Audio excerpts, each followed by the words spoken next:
Hello and welcome to a new episode of Fireside Talks. And today we'll be talking about Zelda, of all things. We're sitting around thinking about what the hell do we talk about, and then we started talking about Zelda randomly, so I guess we're doing that. Yeah, and it was very fun being like, shut the fuck up, Save it. Don't use all of the things at once. We need to save this for the podcast. Because while this podcast doesn't really have any set themes that we usually talk about, except, if we have planned an episode like we did the mythology or the politics related one, we usually have like a stream of consciousness kind of deal, but we need a jumping off point for it. Yes, like a springboard for us to launch ourselves into the glorious history books of whatever becomes to humanity. So, what we kind of started off talking about was Twilight Princess. So I guess spoilers for a game that's been around since the GameCube. Jesus. Well, technically it came out on the Wii first and retroactively was... No, it was like they came out like simultaneously. Yeah, it was during the transitional period. Yeah, exactly the same. Like some 360 games were also released on the Xbox One type of deal. Yeah. The last game for the Wii was actually released, I believe, in 2019. It was a Wasn't it the Wii U? No, for the Wii. Dance Dance Revolution, I believe it was. Yeah, it was like Just Dance 2019. That's the one. Yes. Yeah. For some fucking reason. Yeah, I mean... come on. It's like, what? When the fuck did that release? Like 2006? 2007? Somewhere around there. But the thing is, it's just because it was the Wii that had the hardware for it. No, you don't put out dance mats for your consoles in today's fucking... No, but like... environment. Like, when was the last time you saw someone with a fucking Guitar Hero controller for their Xbox One? Fair. Yeah. Although, can we talk... Now, we're going to talk about Twilight Princess. Yes, we're getting sidetracked off of our random wow. stream of consciousness. Wow, okay. Maybe, like, in the future, we don't find a springboard. We just, like, press record, start talking. It's like, you know what? Fuck it. Let's talk about this today. Yeah. But yeah, now what really catapulted this was we were trying to figure out what our favorite boss fight for Twilight Princess was. Oh, I have easy answers to that. I have already figured out what my favorite boss fights in Zelda period are. So I'm more interested in hearing your answers and why. Yeah, because like when it comes to Twilight Princess at least, which I'll be honest is the only Zelda game I played all the way through. Yeah, I mean, welcome. It's Zant. Yeah. Like, I don't like Zant when it comes to being a villain. He's amazing up until the whole, like, nervous breakdown, smash his head against the fucking floor deal. The thing is, that's the point where he becomes context rather than the threat. Yeah, but I liked him more as the threat. Yeah. I did not like his helmet, though. No, his helmet, it's kind of like, oh, you're unfurl your tongue and lick my balls, type of deal. Like, look at the fucking tongue, though. Like, what the fuck? Yeah, it is not the sexiest tongue I've ever seen in my life, no. No, because when we were also talking about this, we started going through the boss fights and what we liked and didn't like about them. Yeah. And I guess we can talk about that. Yeah, because, let's just start from the fucking beginning of the game. Yeah, because, I guess technically, the first boss type creature would be the fishing mini game in the village. Yeah, absolutely. Yeah, Fuck that fucking cat. The fucking cat stealing my goddamn fish. Then you walk into the shop, it's like, look at my little kitty. It caught a fish all on its own. Bitch, I swear to God, if I could reach through the fucking screen and bitch slap you. Yeah, no, but then we get to Grass Temple. Yeah, the Forest Temple. Let's just start with the mini-boss for that, because that was Ook. This is the fucking red the baboon or whatever? Yeah, I'd say he's more like kind of like a baboon, kind of like a, Smacks his ass. Yeah, he does. Yeah. And he's possessed by a bug. He's got a little bit of a bug in his cranium. Yeah. Yeah, anyway, I kind of like him. I don't remember much about the boss fight, to be honest. The mini-boss fight, rather. He jumps around on these pillars and throws the boomerang at you, and you roll into the pillars to knock him down, and then you smack him on the ass. Yeah, because I usually, my main focus of Zelda dungeons are usually the main bosses. Yeah. like the end of the dungeon bosses. Like if I actually remember a mini boss from a dungeon, they've done a really fucking good job with that mini boss. I mean, Twilight Princess has some really good mini bosses. Yeah, I'm not denying that. I just don't remember them. Like, do you honestly remember the mini boss for the water temple In Twilight Princess? Twilight Princess? Yeah. Because I fucking don't. Let's see. The mini boss for the Twilight Princess Water Temple. Shit. Now you're. Oh, you're blanking. Yeah, like when you fucking put me on the spot, I remember all the other ones very clearly. Even the fucking city in the sky. But now that you said Water Temple, my brain just suddenly froze over, and that's one of my favorite temples. It's the fucking shit. Yeah, see, it's not easy, is it? No. I'm gonna get this. Yeah. I mean, the mini boss for the Fire Temple is fairly fucking memorable. Dangoro, when you like sumo fight him on that fucking half sphere. That is fucking memorable, dude. Yeah, the music's good too. Dangoro, that's a good fucking mini boss. Yeah, but we're moving ahead. Yeah, we're getting ahead of ourselves. Because I don't like the boss for the first temple. Yeah, I mean, like, it's like every Zelda game. It's like baby's first boss. Well, I say that Skyward Sword kind of takes that concept and just dick slaps you across the mouth with it. Yeah, like, sure, there's not a lot you can do with the first dungeon boss of a Zelda game because it's usually the first major hurdle a player will encounter in your game. Yeah. So you gotta make it a little bit easier. Yeah, like in Ocarina of Time, we had Goma for the inside of the Deku Tree. Yeah. And, well, you can think of when you're adult, the first sort of bossy encounter there is Phantom Ganon. And that is a bit of a difficulty spike. Yeah, but like the first boss for the Forest Temple, hey, what do you do again? You use the hurricane that you use the like boomerang to get bombs and toss them at the fucking boss or whatever. Diababa, the planty boy. Yeah. Yeah, one of the angriest plants I've seen. Yeah. But it's a plant with halitosis. Fair. Yeah, it's not a big deal. I like how Ook came back and helped out in that. It's a through line of the entire temple. Help monkeys. Monkeys are good. And I like the monkeys. Isn't that also where you meet Hoo for the first time or whatever the fuck his name is? Hmm? The fucking like little chicken looking motherfucker?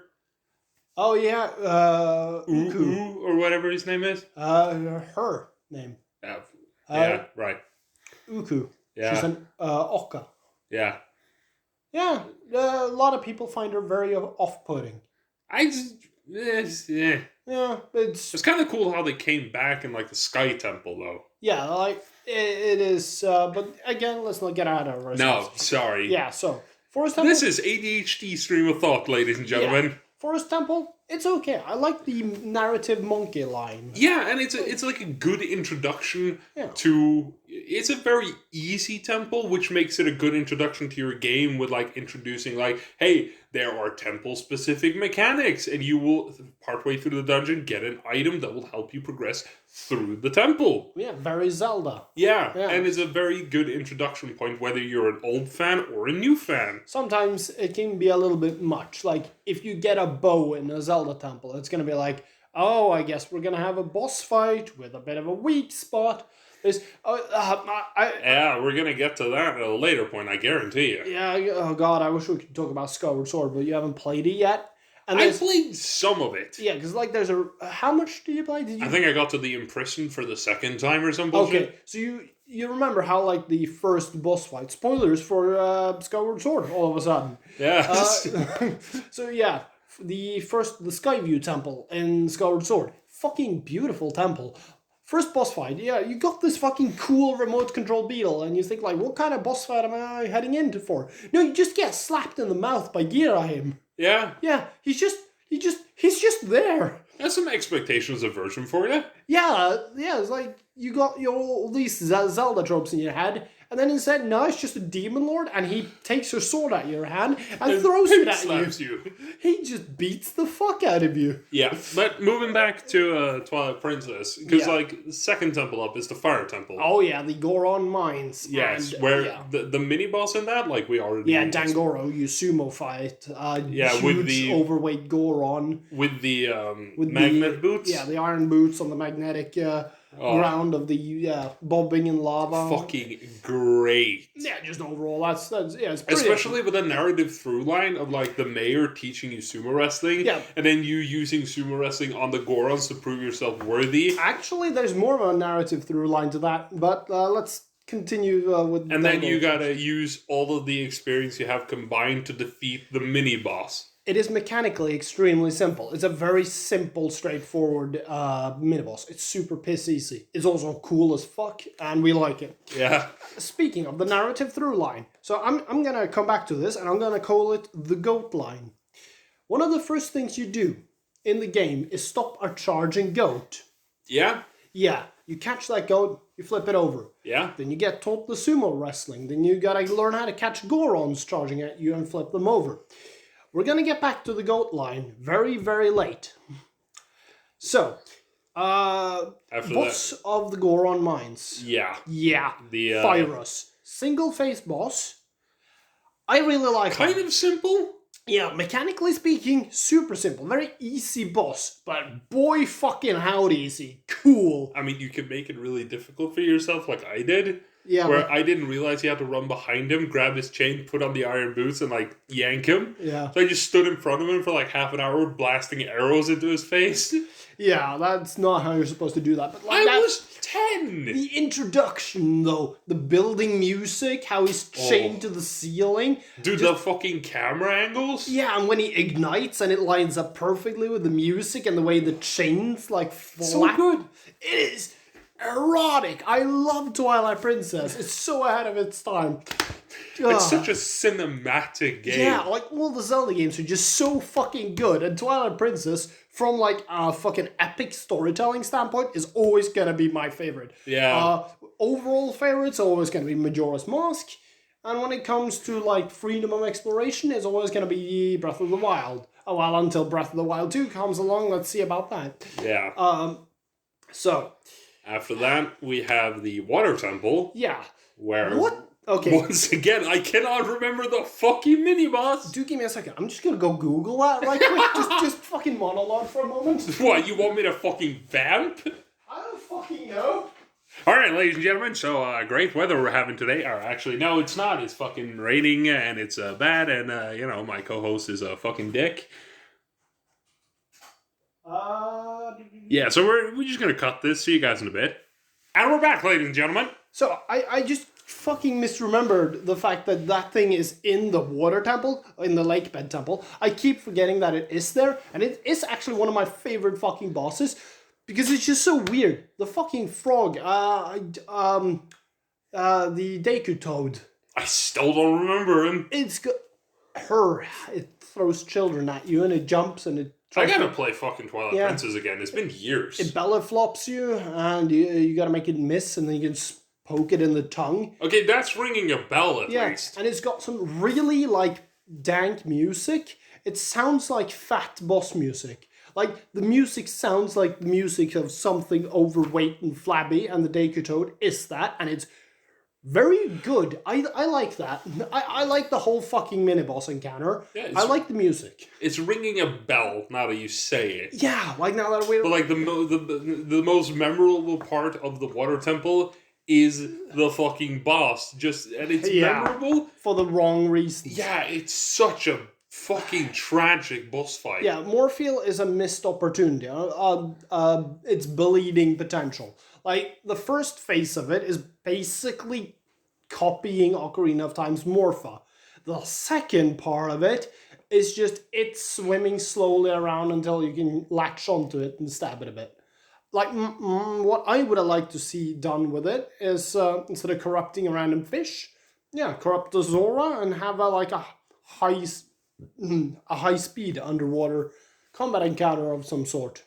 I mean, I'm still not a big fan of that, simply because it might be too skill intensive Yeah, because let's face it, Zelda is geared towards younger audiences. You could have based that around manipulating the surroundings rather than attacking the boss directly, though, to corner and or set traps for the Yeah, but boss. how do you make it accessible for younger players without alienating your older fan base? Because let's be honest here, there's a substantial skill difference between 12-year-old me and 24-year-old me. Yeah, well, okay, so let's not talk about what Moorfield could have been. Let's just say that Moorfield kinda sucked. He's a letdown, especially given the fact that, honestly, the Lakebed Temple is one of the better water temples in Zelda history. Yeah, I mean, it doesn't beat Majora's Mask's water temple by, like, any metric, but Lakebed is a very good temple, just period.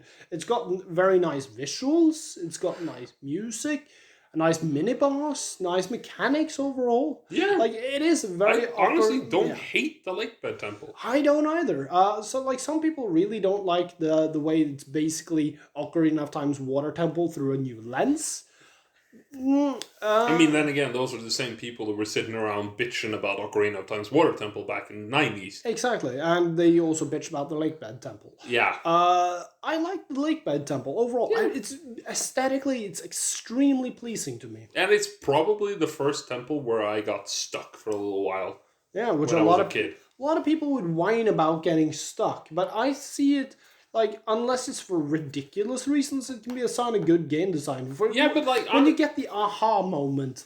Yeah, because I can honestly say, I'm kind of ashamed to admit it, the reason I got stuck in the Lakebed Temple was, like, when you're in the main room with the revolving staircase, I didn't realize that you could go to the end there and hookshot yourself over the top of the grates there. Yeah. Or the walls to get on the other side to do other puzzles. I was just running in circles, like, what the fuck do I do? Yeah, like that aha moment, good God. It's a gamer ADHD thing. A lot of people tend to run around too much and not stop to observe their environment, and that is one of the things that Zelda temples teach you. It's like, hey, slow down, pay attention. Yeah. Yeah, and I really like that. Yeah. And Water Temple, Lakebed Temple in Twilight Princess, it gets a pass. Boss fight kind of sucks. Yeah. So, after that would be the Desert Temple? Arbiter's Grounds, my favorite Zelda temple, and now I'm having to, like, really restrain myself so I don't just start, like, really just gushing like an asshole. I love the bit right before the temple when you're going through where you have to, like, snipe your way through the fucking encampment. Yeah, I was about to say the fucking, the like, Bulblin encampment, and then you have to fight King Bulblin. Yeah, oh god, that boss fight against King Bulblin. Oh my god. Yeah, and then you steal his swine and charge. It's such a great build-up to the temple. It is just dank as fuck. And also, I'm not the biggest fan of the whole, like, go gather the 4 Posos and you will gain access. Yeah, no, that's a reference to the Forest Temple in Ocarina of Time, and it's very well executed, because what Arbiter's Grounds forces you to do in the first half of the temple is to switch back and forth and utilize the wolf form. Because that's, like, the first time you're, like, really free to switch between the wolf forms, if I remember correctly. Yes, you could do that earlier, but this one is, like, a temple really designed around the concept of doing it. Because it's right after the water temple, you get the Master Sword. Yeah. Yeah, and and Midna gets fucking verbally molested by Zant. Yeah, and you get the ability to switch back and forth between wolf and regular. And the wolf form is so integral to the entire temple to interact with the quote-unquote spirit world. The whole thing with Arbiter's Grounds is just, it's chock full of undead. It's a, like, depressing, high-security prison. It's got everything going for it. It's just... And that fucking mini-boss. Yeah, I was getting to it. God! Oh my god! Death Sword is my favorite Zelda mini-boss. Bar none. He is so creepy and so good. The music is amazing. Like, you walk into the room and there's this sword and these, like, ceiling ropes on it. You just covered in talismans, and you're thinking, like, what the fuck kind of thing have I walked in on? This is like a horror movie. such a great fucking Yeah, mini boss and fight. when you see him for the first time, like the weird angle he holds his head at, that makes him look like he's got a snapped neck. Oh. Everything about Death Sword, just the sound, the mystery, the fact that he doesn't just explode into Twilight energy, but disintegrates into beetles and flees out the ceiling. You have no idea what Death Sword is. Yeah. It's just some unknown entity that has been sealed there. And everything about Death Sword is just great. It is fucking amazing. It is baller as fuck, and I will never stop jerking off Arbiter's Grounds, Death Sword, the item, the spinner, which is... the spinner's really fucking cool. It's so cool. It's underutilized in the game, definitely. Yeah. It's one of my 2 favorite Zelda items, just period. It is absolutely underutilized. But it is cool. Medieval Beyblade surfing. Yes, I like the end of the dungeon boss thing with like what the fuck's it called again? The final boss of the temple? Star-Lord. That's the one. Yeah, I was going to say Star-Lord. It's like, wait, no, that's the name of one of the enemies. No, it's Star-Lord. Yeah, favorite Zelda boss. Not the biggest fan of Star-Lord in retrospect, to be honest. Like, his whole boss fight is just spin around some corpses, hit him in the column, and then, like, work your way up the fucking room thing. It's mechanically very simple. It's like Dangoro. Mechanically speaking, it is very easy and straightforward.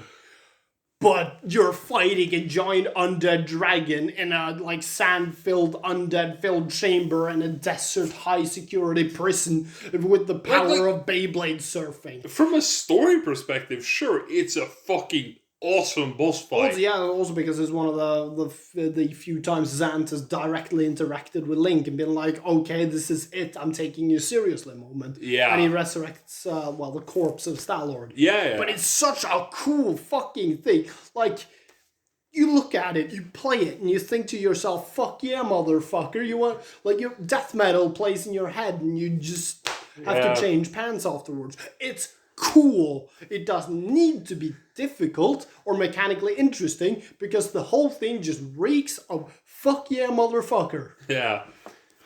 So after the Desert Temple, we move on to Temple of Time? Yes, which is very brain-focused. Full of spiders, full of puzzles. Yeah. Yeah. And you also get the wand that can control statues. Which is shit. Remember earlier where we talked about the whole, if we get a bow and arrow in a dungeon, we're going to have a lot of bow and arrow related things in the boss fight? Yeah.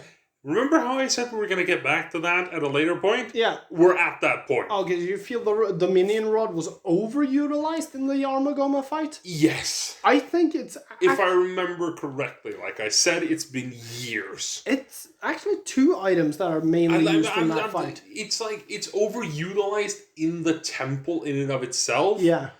And in my opinion, as far as I can recall, because again, it's been fucking years... It's kind of overutilized in the boss fight itself as well. Okay, let's cycle back and just talk about the temple for a bit then. Yeah. And let's save the mini-boss encounter for last, because I can't remember the fucking mini-boss. So I'm going to talk about the mini-boss at the end then. Alright. So, the whole thing, you go through the temple trying to find the other statue. You see all of these puzzles that you have to make your way past, and all these weird platforms and bells and shit. Then you get the Dominion Rod, and you have to guide this big-ass statue back. And the way back is easy combat-wise, because now you got a big fucking, like, hulking, hammer-wielding motherfucker that you can remote control. That just, like, pimp-slaps everything and breaks down gates and, like, bypasses a lot of shit. I think we found the first game we're going to do on Fireside Gaming. I suppose we could, but we could also just wait for Skyward Sword to release on the Switch. No, I think Twilight Princess would be a better game for us. I've played it so many times though. It's been years, man. Come on. Okay, for you, okay. You can play it, and I can be the backseating. Sure. Yeah, that sounds great. So, let's see. Yeah, like the way back is a lot easier. Some of the puzzles you have to like think differently about because now you got a passenger, like the scales puzzle. Yeah. Which. You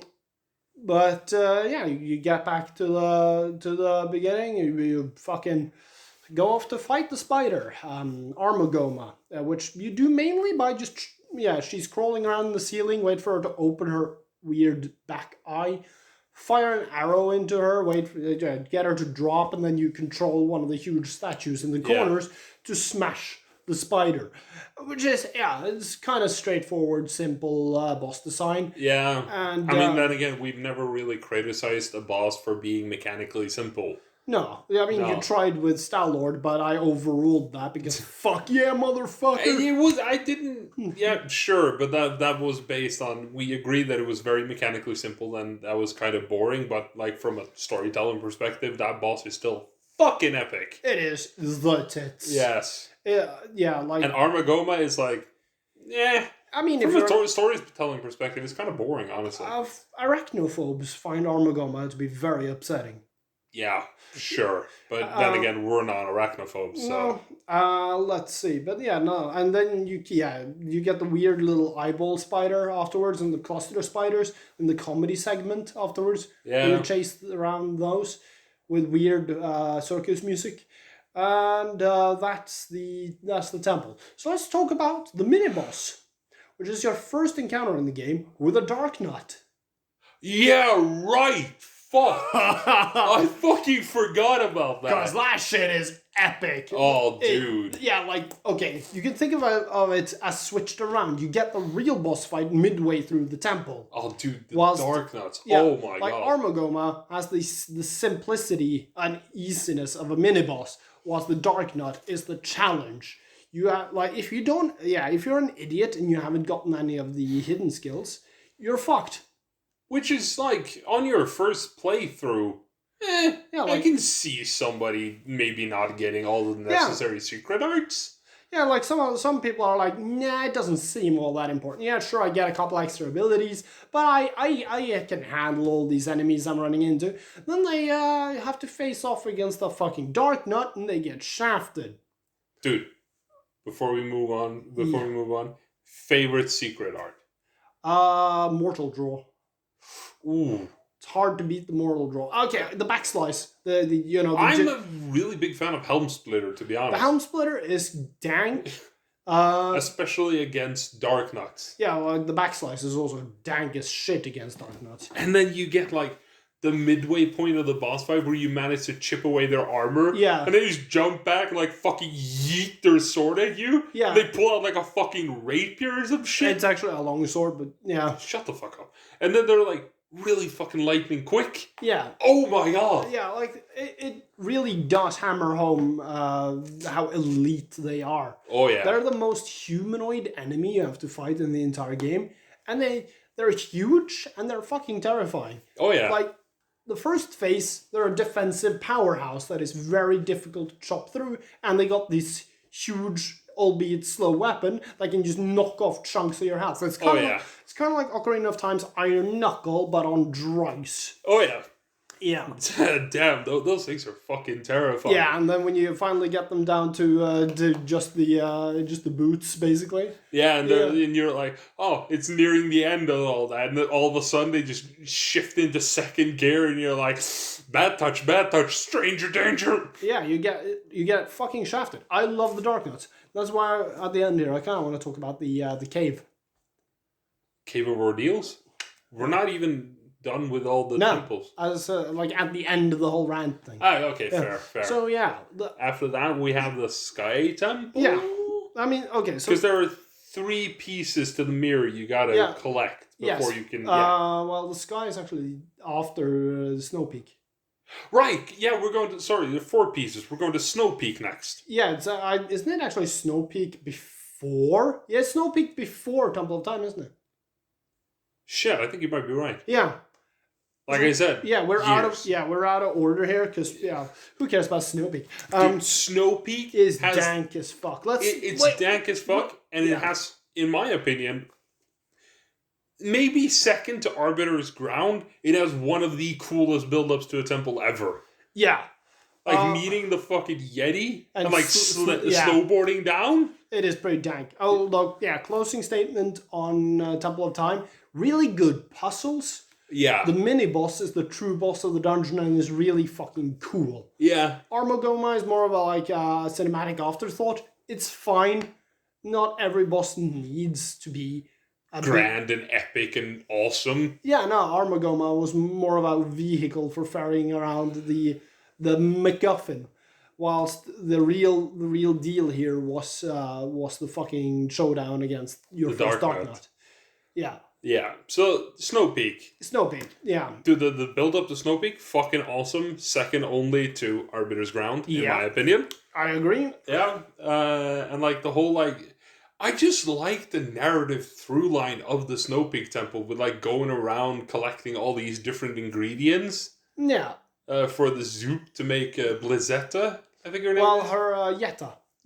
Yetta, that's her name at first, right? Yeah, and just help her out and just make her feel less sick. 'Cause she's such a nice woman. Oh, she's so adorable. She's very adorable. And that is also where you get the ball and chain. Yeah, it is. Now, the particular mini boss in question, you have to fight the. I keep forgetting his name, but I know everything about the boss fight. Mini boss fight, rather. It's it's a tight corridor, and you gotta fucking grapple your way above him with the claw shot. Yeah. Thing is, you can actually one shot him with the mortal draw. Ah. Yeah. So that's why Mortal Draw is your favorite secret technique, isn't You can it? fucking murder a mini boss in a single strike. Ah. Yeah, it is just kind of funny. So yeah, what is it? What I was. But yeah, ball and chain boy. Fucking yeah, he goes down like a bitch. And I like Snow Peak Temple. Yeah, I like the aesthetics. The puzzles are alright. The kind of looping around, slowly upgrading soup you can bring with you. Yeah, that's pretty cool. Their family dynamic, everything about it is like nice and wholesome and shit. And like, and I like the mansion, and it is kind of mysterious. Like, what the fuck is up with this random, very highly defensible mansion in the middle of the mountains? Run by fucking Yetis? Like, the Yetis moved in later, it seems like. It's like, what is the history of Snow Peak? That is a good... And honestly, that Yeti, most wholesome fucking character in Twilight Princess. Yeah, like, it's hard to beat Yeti. Yeah, he's cool. I like him. Yeto, maybe his name was. Yeto. Yeah, I think it might be Yeto. Yeah. And then just a build up to the fucking boss fight. Yeah, when Yetta starts like twitching and the whole not take mirror. Oh, yeah, I still have nightmares about that fucking scene to this day. It's pretty fucking spooky. And like 14 years later. Yeah, and like the walls, the fucking windows burst and ice and snow flies in. She just cakes the entire inside of the room in ice. Like, Blizzard as a boss fight, not all that difficult or complex mechanically. Like, using the ice reflection to fight her is kind of cool. It isn't all that hard, but it's fucking dank, and the music is great. Yeah. Yeah. It's the same thing with the Star-Lord. Mechanically, very simple, but from a cinematic story perspective, really fucking cool. Yeah, it's like, oh, I'm fighting an ice Beyblade. Okay, cool. Yeah. Yeah, now, Blizzard is alright in my book. Yeah. Yeah, like, everything about the build-up makes Snow Peak just such a great fucking temple. Yeah. It's very hard to beat. After that, it's running around Hyrule for like 1,000,000 years to fix a fucking cannon so you can blast yourself into the city. Right, I forgot about the whole fucking like side quest shenanigans to try and get the goddamn cannon fixed. Oh yeah, no, like Twilight Princess has a lot of side shenanigans. Oh yeah, no, fucking dude with the what's her name again? Agatha with the fucking bugs. Yep. That is actually kind of a cool side quest though. Yeah, like not gonna lie. Yeah.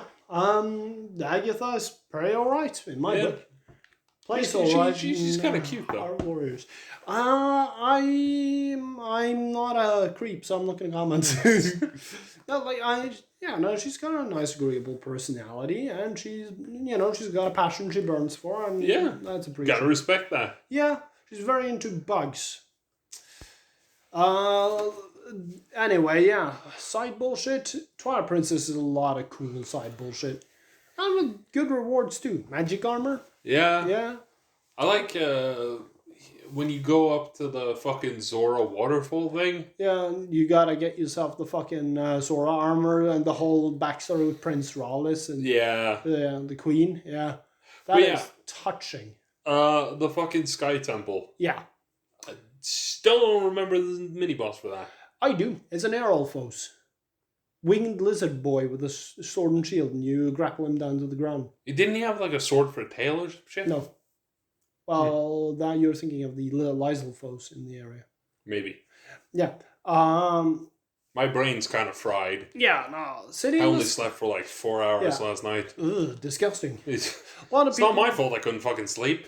Yeah, no. A lot of people have mixed opinions about fucking City in the Sky. I think it's cool. Like, what's left of the Oca.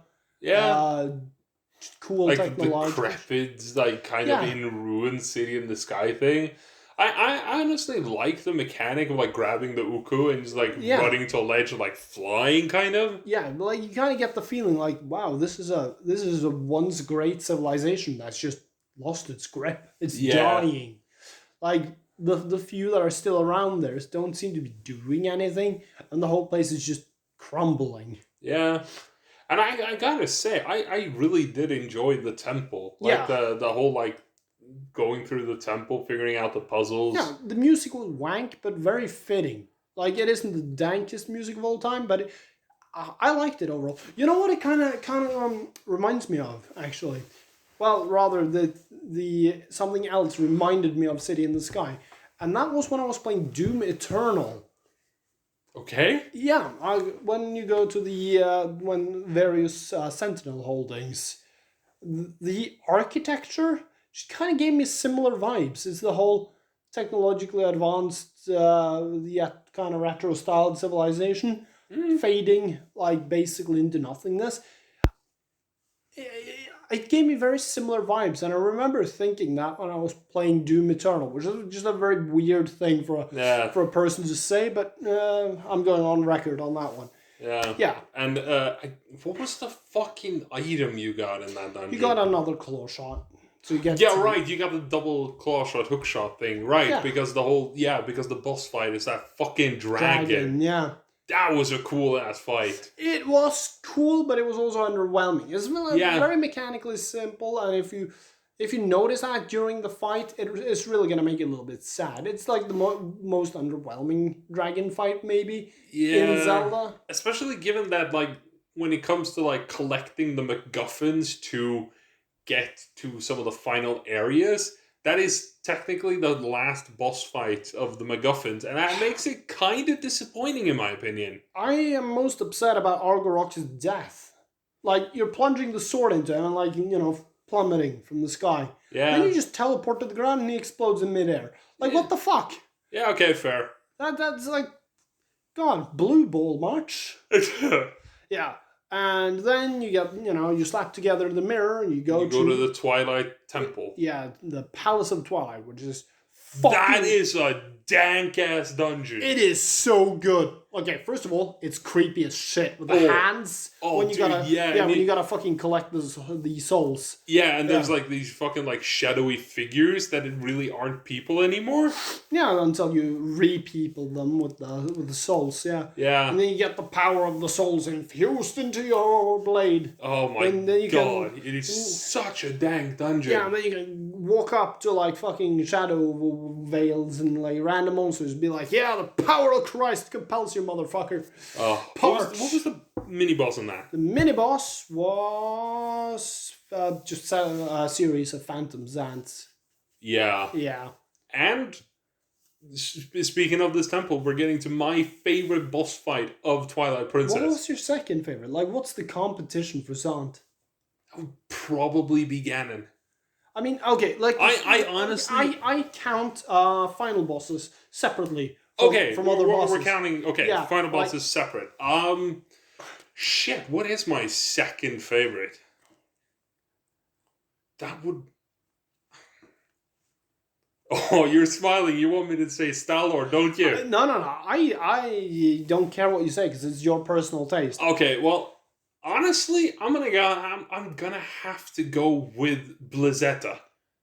Because of the music, or Because of the music, the build-up, the whole like creepy, like kind of like The Shining vibe to it all. yeah, here's Here's Yeti, Blizzy. here's Yeti. Yeah, like oh Yeah. my god, it's such a good build-up. And also the fact that you don't really want to fight that character. Yeah, it's really tragic in the whole like, please, I don't want to hurt you. Just let me grab the piece and go. Yeah, and like afterwards, when Yeti husband realizes like, yeah, you haven't attempted to hurt his wife or anything. And it's just their whole interaction is just so touching. Yeah. Yeah. Anyway, yeah. What was your favorite mini boss though? My favorite mini boss, like looking back on it all, I'm gonna have to say the Dark Knight. Yeah, the Dark Knight is a really solid mini boss. Yeah. He's my second favorite mini boss in Twilight Princess, behind the Death Sword. Yeah, that's fair. Death Sword is just so dank. You can't beat it. But yes. Book.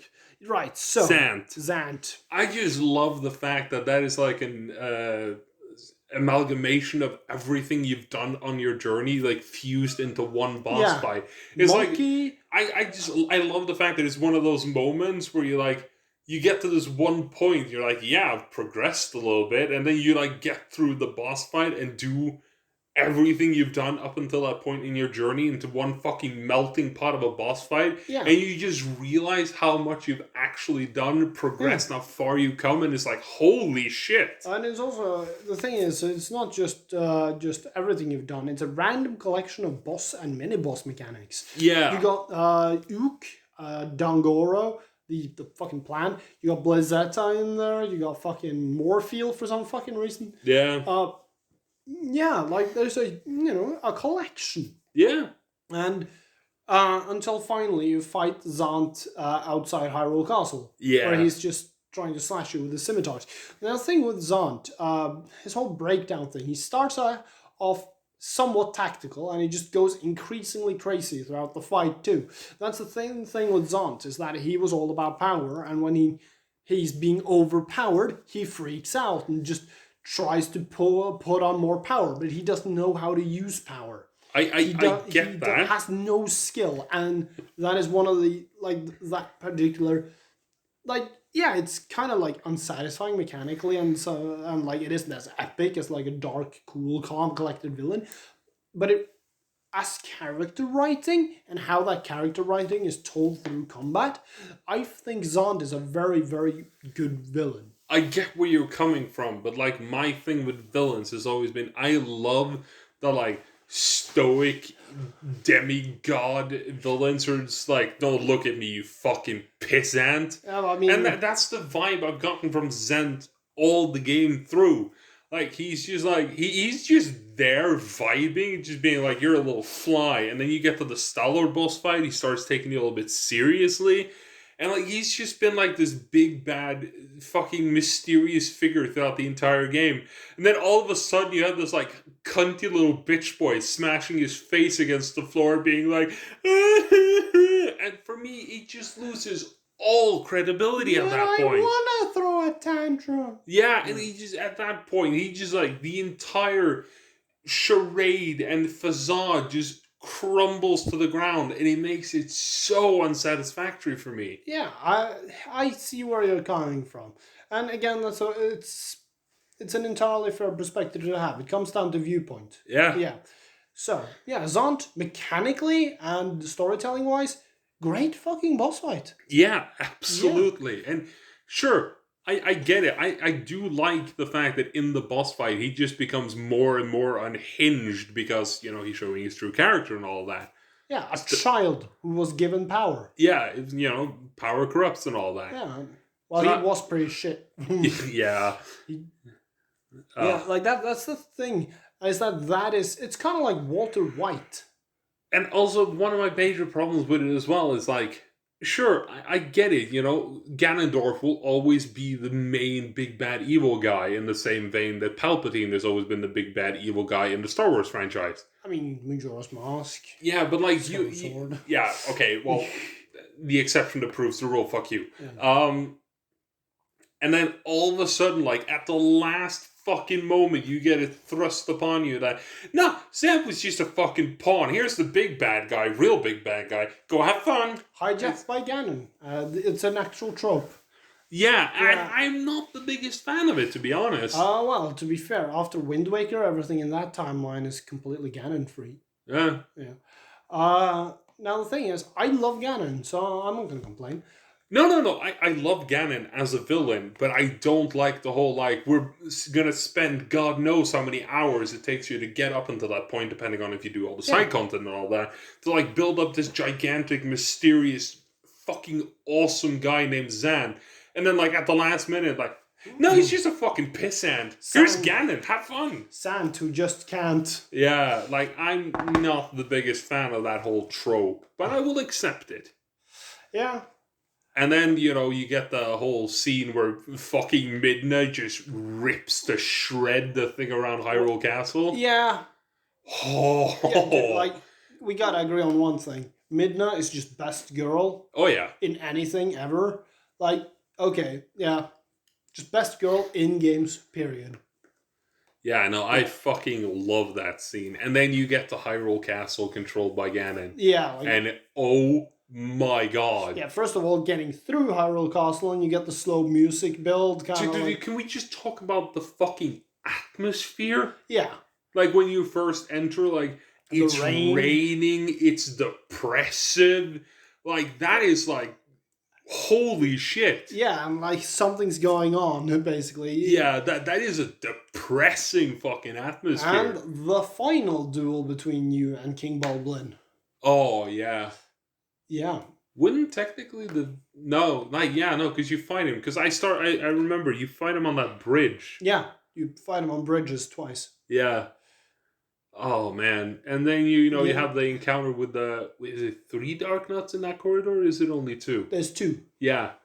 Why do I remember that there were 3 Dark Nuts at some point? I'm gonna get to that at the end of the whole conversation. Yeah, alright. So, yeah, you have that, and you have, like, an amalgamation of some mini-bosses and all of that good shit in. Yeah. And then you just... What is, like, the true mini-boss of Hyrule Castle, though? I mean, 2 Dark Nuts is pretty mini-boss. Yeah, it's And fair. the fact that you fight King Bulblin for the last time out in the courtyard. Yeah. And just the atmosphere. And the whole, like... the thing is, none of it feels all that mini-boss impactful because you got the looming threat of Ganon. The kind of owl, or like Ganondorf sitting somewhere up there, overshadowing the entire thing. And what also, really impacts you is the atmosphere. Yeah, and I also love the fact that, like, at some point, King Bulblin was considered a boss. At some point, the Dark Nuts were considered a mini-boss, a real challenge. Now it's just like... 2 door guards. Oh, there's 2 of you. Okay, cool. Come at me, bitches. Yeah. That is another one of those, like, showing how far the player has actually come moments that I really like. Yeah, and it's also not because you've gotten shit that makes them easier, it's because you've grown as a player. Yeah. And got more hearts. Yeah, you got more hearts, you progressed skill-wise. It's really good. Yeah, it really does the whole thing justice. And when you're crossing that bridge and you're being swarmed by enemies and Russell hits them with a fucking rocket launcher. Oh. Yeah, like, you just see the resistance coming in, doing shit, and you realize, wow, maybe these guys aren't fucking useless. Yeah. I mean, actually, the resistance were never useless. Yeah. I like the character of Ashay. Anyway, And then you get to Ganondorf. Yeah, welcome to my Hyrule Castle. Yeah, just sitting on the throne, lounging, be like, with the sup, fucker. With the destroyed goddess statues and pieces around him. God. And Zelda suspended in the middle of the Triforce. Got that out. You just went purple because I kept talking. Yes. I apologize. But yeah, no, like, and I'm not the biggest fan of the first phase with the whole, like, Pong match between you and possessed Zelda. Dead Man's Volley, the standard Zelda. But let's talk about it from the setup. Conversation. You and Midna facing him down, being like, so you're Ganondorf from Midna's side. And it's so atmospheric. He just feels oppressive. Yeah, like, that is something straight out of, like, a big budget fucking movie. Yeah, like, he got bigger dick energy than Sauron. Oh, yeah. Yeah, like Ganondorf on the throne in Twilight Princess, that is just so much like Dark Lord energy in one place. How the fucking people give the same title to Voldemort as they give to Ganondorf. Yeah, no, sorry. Ganondorf just rocks that so hard. Yeah, God. Now we're just sitting here like getting gay for Ganon. We're just jerking off this motherfucker, aren't we? Yeah, that's cool though because it's Ganon. Yeah, bow to the king, baby. Yeah. No, but like I said, I'm not the biggest fan of the first phase. Yeah, no, but the thing with the first phase is more of a psychological thing again. It's like he's possessed Zelda's body. Yeah. Yeah, he's like... You remember when like Midna knows that she can end it maybe by like killing Zelda when he possesses her, but she just can't? Yeah. Yeah, it's just... I feel like it's one of those moments where he just like... Look at it, I'm so fucking all-powerful Dark Lord that I can fucking toy with you without being worried. Yeah, it's like the brain fuck. That's the first. Then, Beast Ganon. And now, I'm gonna say something. The goat line I established earlier. I see where you're going with this now. Yeah, stopping the charging goat and flipping it on its side. If you're going Wolf-like, how do you fight Beast Ganon? Yeah, you grab him by the horns and you flip him to the sides. Yes. It's a narrative through line and you've been doing it with bigger and bigger shit. Goat. Gorons. Large Goron. Ganondorf. Yeah. It's all G's, man. Oh, man. I just love the fact that, like... And then you get to, like, the point where you're like, oh, it's over, you know, you're outside Hyrule Castle, and then you just see Ganon. No. Let's take it first, like, it's over. And then he goes God form, and Minda's like, okay, Zelda's resurrected, I've given her back the Triforce of Wisdom. I'm just gonna teleport my friends out of here, try to kill him with the Fused Shadow. Yeah. So, Link and Zelda try to stop her, they get teleported out. Look over, Hyrule Castle just fucking blows up. Yeah. And dude, like the fucking camera angle where you just see Ganondorf sitting on his horse and like racing Midna's helmet. Yeah, like the Fused Shadow fragment just crushing it in his hand. Oh my god! Ah! And then his riders, like Ghost Riders, just coming across the hilltop. Oh man, yeah, and then you get help from like the 7 sages or whatever. No, it's from the fucking 4 light spirits. Yeah, that's what it is. The 4 light spirits or whatever. Yeah. So you like chase down Ganondorf, which horseback fight, kind of like harken back to King Bulblin. Yes, which honestly, it's not the most difficult or most epic. It is epic as shit, and it is narrative through lines. I feel like it's honestly just a little bridge gap to try and make the boss fight be a little longer. Also, the fact that you get to see Ganondorf on horseback crushing the Fused Shadow fragment, just that shot in and of itself. Yeah. It's just... Ganondorf oozes personality and power. He has swagger. He has very, very large sausage energy throughout the entire bit. And then we get down to my favorite part of the boss fight, the one-on-one duel. The music is playing in my head right now. Oh my fucking god. Oh, the drums in that thing? Yeah, and then you gotta use like all your efforts and secret skills and everything to try and defeat this all-powerful fucking lord. He's just huge. Like, have you seen the size of the fucker? Yeah? His model in Twilight Princess is 9-something feet tall. Oh, Jesus. Yeah, you're like the size of his leg. He is massive. Oh, yeah. Oh, my God. Yeah, now Ganondorf, he is huge, swole, and out of control. Yeah, no, that is honestly one of my favorite video game endings. Can I ruin that sword fight for you? No. Okay. No, you may not. Fine. Yeah, then, amazing atmosphere, weather, the barrier has just the right color.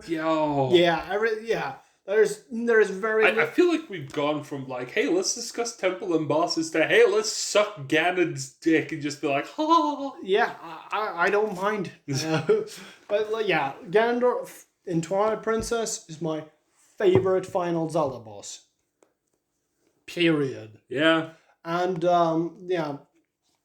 There is That's only so one great. negative to say about like that. A whole fucking fight at the end there. Yeah. And then, yeah, just the ending scene, and let's not discuss that in detail. It is wonderful, but we've already dropped enough spoilers.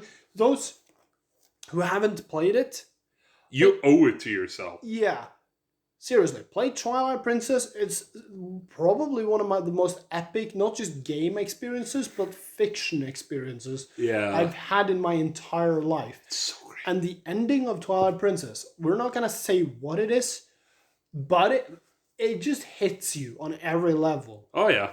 Yeah, It's great. it is Highly recommended. amazing, and Ganondorf is just awesome throughout all of it. If you haven't played Twilight Princess yet, what the fuck are you doing? Yeah, it's like, man, if you're in poverty and you're listening to this at an internet cafe, go rob a bank, get a fucking Wii, get a Jesus Christ, come Wii. to my house. I'll let you play on my Wii, for fuck's sake. Yeah, man, God. Such a great game. And then let's talk about the little side thing, the cave. I still haven't played through the Cave of Ordeals. Okay, well, in that case, I'm not going to spoil what's at the end of it. 3 Dark Nuts. 3 Dark Nuts. And the second time you play through it, 4. Yeah. Yeah, floor 50. Remember, there's no healing throughout that entire thing. No, I know. It's pretty tough. It's not fair. You drop down and there's 2 Dark Nuts behind you. Yeah, no, like, Twilight Princess, fantastic game. Yeah, amazing. The Yeah. cave, very challenging. Yeah, you know, I think this might actually be a good jumping off point for us. Where we're going to end the podcast off, because we usually go for about an hour, and it's closing in on about an hour. We've been sitting here gushing over Twilight Princess for a fucking hour. It was just supposed to be like a springboard, so we could have, you know, random stream of thoughts. Yeah, I mean, what is better random stream of thought than gaming?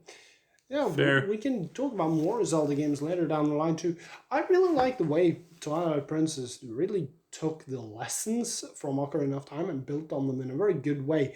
Some of it was a little bit carbon copied, like the Lakebed Temple. Yeah. But on the whole, it was very well done. And Twilight Princess remains the pinnacle of epic storytelling when it comes to Zelda. Zelda is a sliding scale, with Twilight Princess on one end being the storytelling and epicness, and on the far other side you got the open world exploration thing, like in Zelda 1 and in Breath of the Wild. Yeah. Yeah, and then somewhere along the middle, various points along the middle, you get all the other Zelda games. Well, I guess this is going to be the jumping off point to end off this podcast. Do you want to take it away? I suppose I can. So yeah, this has been a ramble, basically, about Twilight Princess and why it's better than all the games you ever play, you noob. Play it right now. Doesn't matter how many times you played it, play it again. Yeah, we're probably going to talk more about games in the future, so yes, stick around for that. And if you have any suggestions for topics, drop them in the comments. We don't care. No. Also, this episode not sponsored by Raid Shadow Legends. Thank God. Subscribe, please. Yeah, no, what it is sponsored by is ourselves. And our self-hatred. Yeah, we'll be playing Zelda games at some point. Yeah, that is going to be on a secondary channel, which we're going to call Fireside Gaming. Let's discuss the naming scheme later down the line. No. Yeah, but come on, we can come up with some really good puns for it. Fuck you, that was your idea. Yeah, well, working title. Let's not discuss this. Okay, in front of okay. The kids. Okay, sorry. That will be played on Fireside Gaming. # working title. Yes. Might change it down the line. Yes. Yes, we don't know when that will be launching, but you know what? It will launch at some point. Yeah, at some point we'll be playing quote unquote games. Yes. We're gonna do it badly. You're gonna be in pain. Yeah, probably. So yeah, Zelda's good. Goodbye, everybody. Yeah, take care.